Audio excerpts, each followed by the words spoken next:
Rebonjour à tous et à toutes. Aujourd'hui, on va préparer une pavlova, un dessert ultra léger, très facile et très pratique quand on invite des amis par exemple, parce qu'on peut préparer quasiment tout à l'avance. Ok, je vais commencer avec les blancs d'œufs. Veillez bien à ce que votre matériel soit bien dégraissé avant de mettre des blancs d'œufs. Et veillez aussi à ce que vos blancs d'œufs ne soient pas trop froids. Alors j'ai besoin de sucre pour faire ma meringue, 100 g de sucre cristallisé. Je vais déjà ajouter une cuillerée à soupe à ma préparation pour déjà lier les blancs d'œufs. Voilà, on va commencer à battre.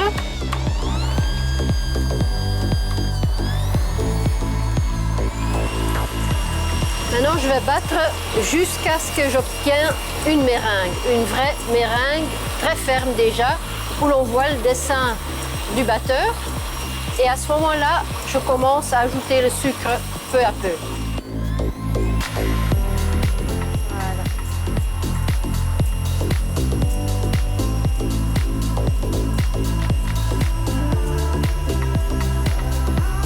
Là. Je laisse tourner la machine pour que le sucre continue à fondre et pour ne pas avoir trop de bruit.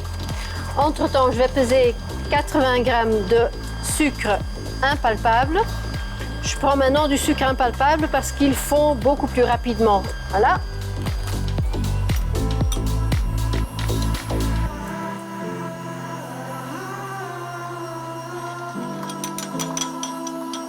Je laisse encore tourner la machine pendant que j'ajoute un tout petit peu de maïzena pour lier la préparation. Là, je crois que ça suffira. Voilà. Voilà, regardez. Non, on a un bec, donc c'est parfait. Voilà. Maintenant, il y a deux moyens pour faire les meringues, les petits nids de meringues dont on a besoin. La première, c'est la façon artisanale. Donc on prend tout simplement une cuillerée de meringue et on fait un tout petit nid. Voilà. Si vous préférez des nids un peu plus nets, vous pouvez utiliser une poche à douille. Voilà. Replier la poche sur la meringue et puis la pousser tout simplement vers le bas. Je vais d'abord faire mes fonds de tarte et puis après je vais faire les parois, donc préparer le nid en fait.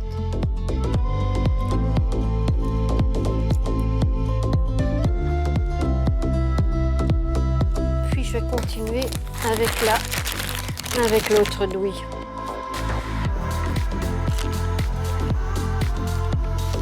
Et là, vous allez voir le dessin de la douille.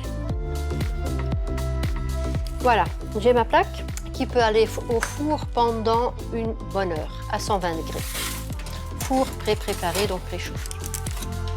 Pendant que les meringues sont au four, on va préparer la crème et le reste de nos petites finitions.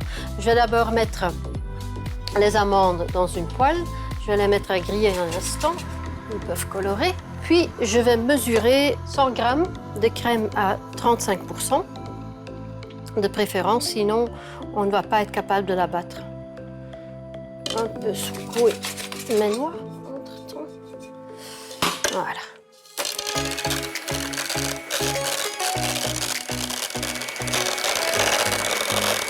Veillez à ce que votre crème soit très froide pour la battre. Ça ira beaucoup mieux. Voilà, ça y est. Voilà, ça c'est prêt. On peut éteindre. J'ajoute 100 g de crème épaisse. Tournez doucement. Voilà, et puis j'ajoute quelques cuillerées de liqueur d'amande. Voilà, on va mélanger ça et ce sera déjà prêt. Maintenant, je vais chercher mes meringues et je vais terminer la préparation. Je les ai laissées refroidir un instant pour pouvoir les finir tout de suite. On va d'abord mettre un peu de confiture dans chaque nid, dans chaque cavité. Bon, maintenant j'ai de la confiture de myrtille. mais vous utilisez ce que vous aimez, hein. Je vais ajouter quelques myrtilles au-dessus. Voilà, c'est déjà ça, donc ça ne prend pas énormément de temps. Et puis on va mettre un peu de crème. J'ajoute encore quelques fruits pour montrer ce qu'il y a dedans. Et voilà. Et pour terminer, quelques noix. Voilà. On peut servir, presque. Et je crois bien que vos amis seront contents avec ceci, hein. Voilà. Ok, rapide, facile et bon marché.